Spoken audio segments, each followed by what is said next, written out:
continuación vamos a seguir con el programa y le damos paso al señor Erney Cuartas, director de Fundem, quien nos hablará acerca de cómo manejar mi relación de pareja y disfrutar de una sexualidad plana. Plena. No se me vayan con eso de plano. Plana no. Esos temas lo ponen a uno muy nervioso. No me voy a quedar paradito solo allá, ¿no? Voy a quedarme acá con ustedes. Tengo a mi cargo un tema difícil, de alguna manera poderlo decir. Para todos manejar el tema de sexualidad no es tan sencillo, pero voy a tratar de hacerlo de la manera más agradable posible.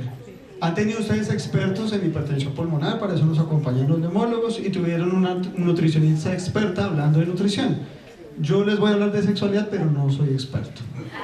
¿De acuerdo? Desde ahí vamos partiendo.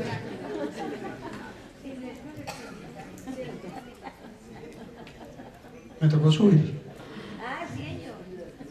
Bueno, vamos a empezar primero por una breve definición con respecto al tema de qué es sexualidad. Y voy a hablar de un parámetro general que nace desde la Organización Mundial de la Salud, y dice que la sexualidad humana abarca tanto relaciones sexuales, el coito, que es, digamos, la principal actividad o desarrollo que se genera dentro de la sexualidad, pero también está el tema relacionado del erotismo, la intimidad y el placer. La sexualidad es experimentada y expresada a través de pensamiento, acciones, deseos y fantasías. Entonces no vamos a hablar solamente del coito, no vamos a hablar solamente del orgasmo, sino desde la sexualidad como esa expresión que va mucho más allá, incluso desde el amor. Para eso entonces tenemos unos elementos que componen la sexualidad. El primero de esos componentes lo vemos acá, y es el placer. Así como estuvieron hablando en el tema nutricional, que comer genera placer, incluso dormir genera placer.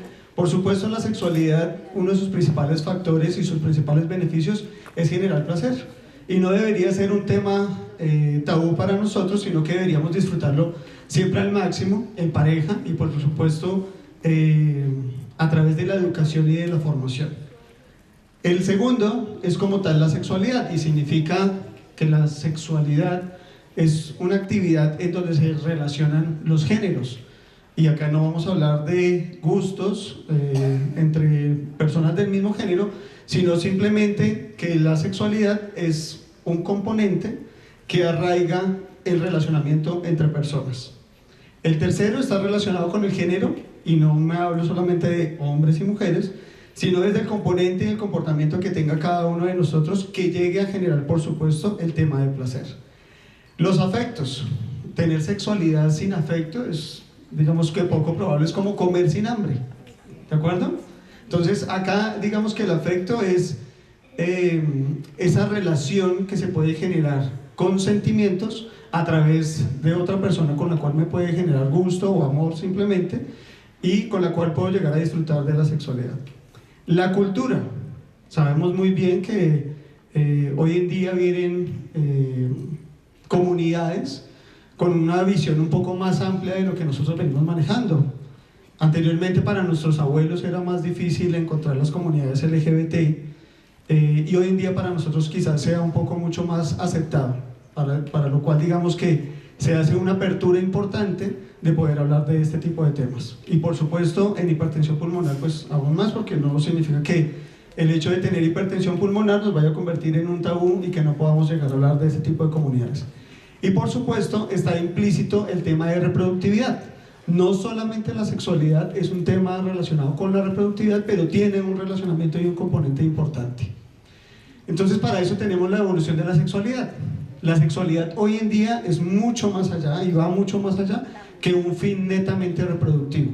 Se trata de tener ese momento, ese instante en donde se genera placer, en donde se genera diálogo, en donde se genera comunicación, expresión, y que por supuesto lo que hace es desarrollar de alguna manera esa personalidad que tenemos cada uno de nosotros y poderla llevar al máximo goce.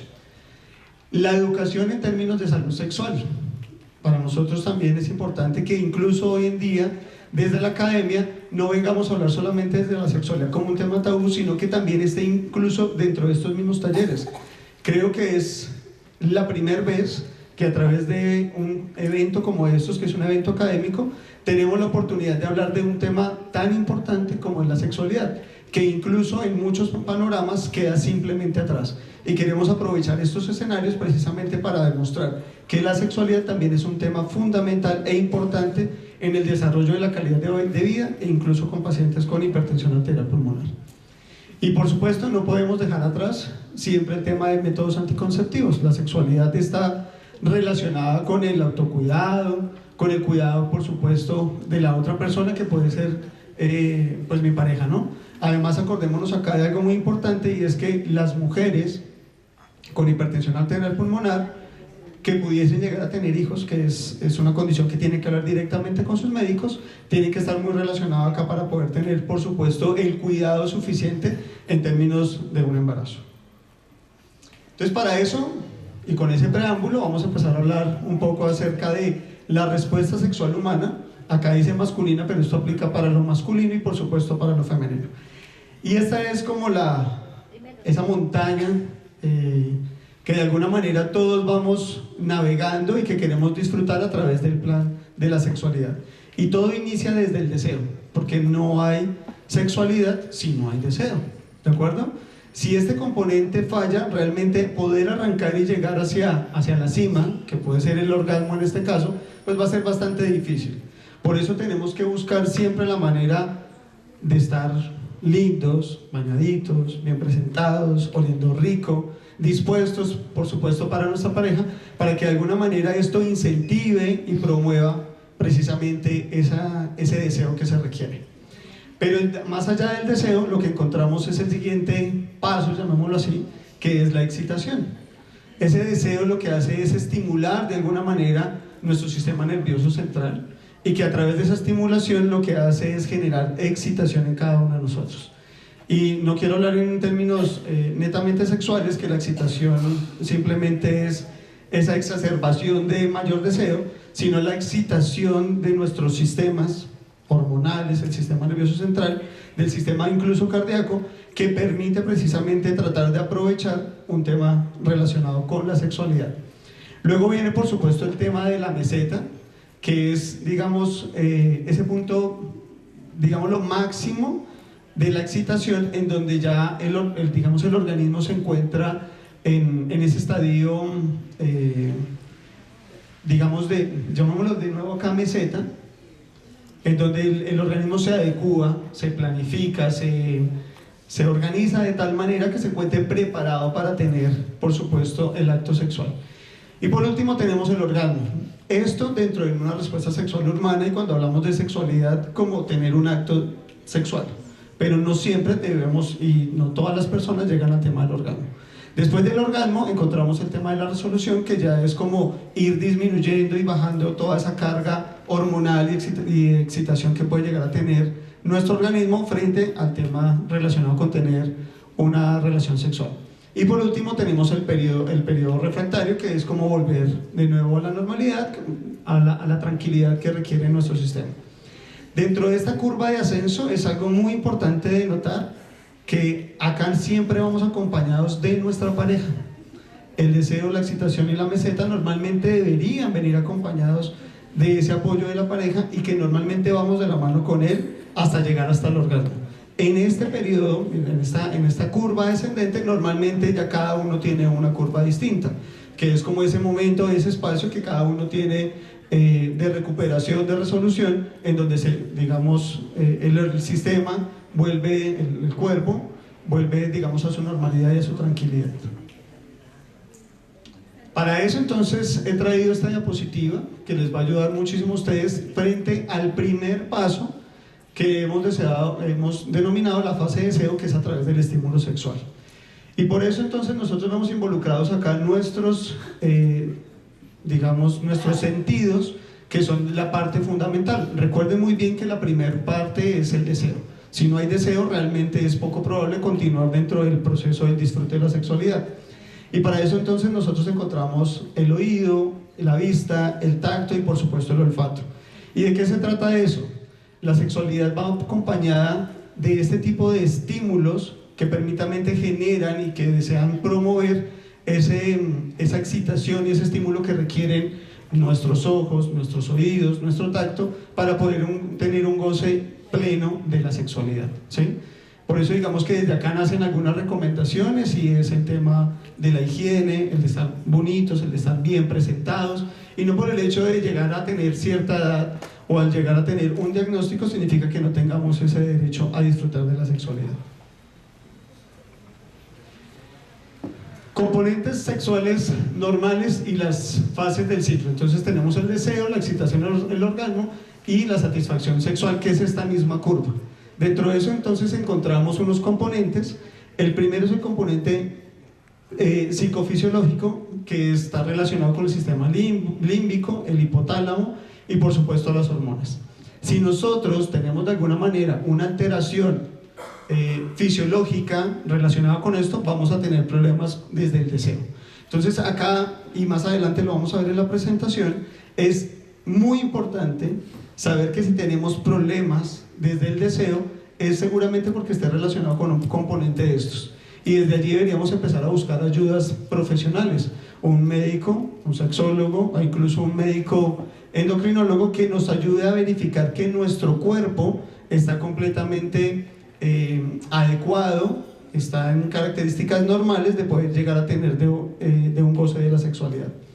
Tenemos el componente fisiológico, que está relacionado simplemente con otro tipo de sistemas, que es el parasimpático y el simpático, que están implícitos dentro del sistema nervioso central, y que su principal propósito es ayudar a desencadenar el resto de los estímulos. Recuerden que en la diapositiva anterior tenía los sentidos, el gusto, el tacto, y desde allí debemos tener absolutamente todo bien organizado en términos de salud. Si tenemos alguna desviación, también deberíamos empezar a buscar entonces, por supuesto, ayuda con médicos. Y tenemos un componente subjetivo y psicológico, que es simplemente tenerlo en mente, poder disfrutar de la sexualidad, poder tener la tranquilidad, poder tener, digamos, el goce de que este tipo de actividades que estamos desarrollando generan en nosotros placer. Si nosotros no lo tenemos tan claro, pues debemos empezar también a buscar ayuda. ¿Cuál es la clasificación de las disfunciones sexuales? Principalmente trastornos del deseo. Acuérdense que la primera fase, digamos, es la base para poder llegar a gozar de la sexualidad, y la más importante de ellas es el deseo sexual inhibido. Muchos de nosotros, con el tiempo, con el diagnóstico, con los tratamientos y con muchas situaciones que se presentan a través de la enfermedad, este deseo pues realmente se inhibe. No tenemos las mismas ganas, digámoslo de esa manera clara, y es algo por lo que nosotros deberíamos empezar a trabajar. Tenemos por supuesto trastornos de la excitación, trastornos del orgasmo, que ustedes los ven acá, que cada uno de ellos se generan de alguna manera en trastornos de la condición de salud. Y estos trastornos normalmente, como nos da pena hablar en términos de salud sexual con nuestros médicos, los dejamos simplemente atrás y preferimos evitar o disfrutar del goce de la sexualidad. La invitación acá es que no solamente está en mente, sino que pueden haber trastornos fisiológicos que nosotros deberíamos empezar a buscar ayuda con nuestros médicos tratantes. Pero también tenemos unos componentes y unas necesidades sexuales. La primera es el erotismo, y el erotismo tiene que ver de esa manera como persuadimos a nuestras parejas. Eso incluso lo vemos desde los animales. El animal aquel que quiere, hablemos de, no sé, los pajaritos, ¿sí?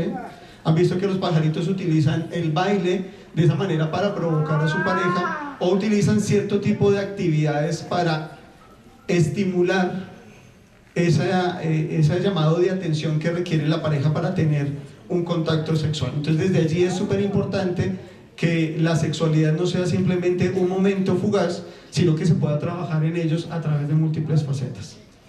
También tenemos acá especificaciones de la respuesta a función con respecto a la limitación, que es algo que puede pasar acá. Y hablo principalmente del miedo al impulso sexual.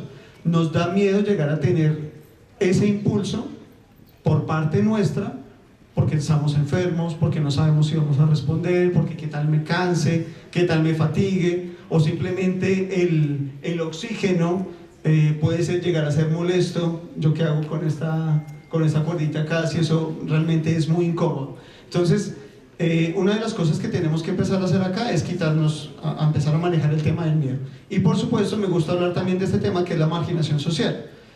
Tener un diagnóstico muchas veces es sinónimo de no generar satisfacción sobre la vida sexual, o no salir a un parque, ¿cierto? O no ir al cine, porque como somos pacientes, porque como estamos con un diagnóstico, pues entonces eso hace que se nos limite.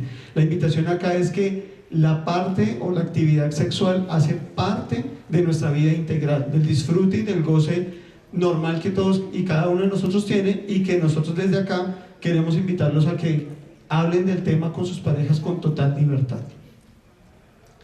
Las barreras sexuales no arquitectónicas. La primera son las actitudes negativas.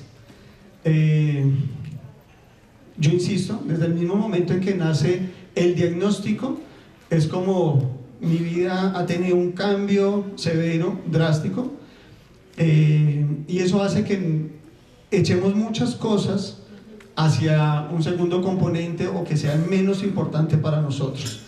La invitación de nuevo acá es a empezar a tener diálogo con nuestra pareja. Claro, la sexualidad cambia, no solamente para los pacientes, cambia con el tiempo, cambia con la edad, cambia con los rasgos físicos, con el tema químico. Entonces desde aquí tenemos que empezar a trabajar varias actividades para que esas actitudes negativas, por supuesto, se conviertan en actitudes positivas. El segundo es el déficit de autoestima y confinamiento elegido. Entonces casi todos tenemos frustraciones, nos sentimos solos. El diagnóstico en algunas ocasiones viene acompañado de divorcios, porque nuestras parejas nos dejan, porque pues estar con una persona con una diagnosticada, una persona enferma, por ahí lo escuché, es complejo, y pues de alguna manera eso hace que mi autoestima se vaya hacia el piso. Entonces empecemos a trabajar desde ahí, empecemos a tener trabajos psicológicos, la aceptación propia del diagnóstico y por supuesto la ayuda para tener una autoestima pues muy elevada. Y la creencia de no poder tener un cuerpo completamente sano, ¿sí? Creemos que la sexualidad solamente está relacionada cuando estamos bien. Y eso nace desde muchas cosas. Si les voy a dar un ejemplo, aquí como para que se rean un poquito, y es, uno llega a la casa y busca a su novia, y la novia le dice a uno, me duele la cabeza. Entonces, le duele la cabeza significa que no se puede tener una relación sexual, ¿cierto? Y desde allí nace que si no estamos completamente sanos, no podemos disfrutar de la sexualidad. Termino con esta diapositiva, es un consejo sexual. Lo primero es la intervención sexológica puntual. Hay que buscar ayuda profesional de nuestros médicos tratantes, hay que buscar ayuda de los psicólogos, de los sexólogos, ir con personas que comprendan muy bien nuestra condición de salud y que comprendan por supuesto muy bien el tema de sexualidad. Muchos de estos temas se convierten en tabú y a veces los hablamos solamente dentro de las mesas. Y nos vamos con información que no siempre es racional. Son pocos los hombres que sufren en comparación a las mujeres hipertensión arterial pulmonar y deben de consumir un medicamento que se llama sildenafil. Ustedes lo conocen comercialmente con otro nombre y de alguna manera ven que se genera un evento adverso. Ese evento adverso de nada funciona si no está el tema de deseo o si solamente lo vamos a utilizar como esa pildorita para llegar a tener simplemente un acto pequeño de sexualidad y no más. Recuerden que esa curva de sexualidad va con aprendizaje, va del disfrute, del diálogo, de esa comprensión que se tiene con la pareja. Y por supuesto, debe ser una estrategia en prevención para conseguir una sexualidad menos vulnerable a las disfunciones. Todos de alguna manera generamos disfunciones con respecto a cómo pasa la edad, con temas incluso nutricionales cuando no nos alimentamos bien y llegamos a tener de alguna manera dificultades para el disfrute de la sexualidad. La invitación es, la sexualidad puede ser un beso, una caricia, un abrazo. Disfrútenlo por favor con su pareja, hablen con su pareja y digamos que no dejen que este tema que hace parte de la vida integral de cada uno de nosotros pase a un segundo plano. A ustedes muchísimas gracias por su atención.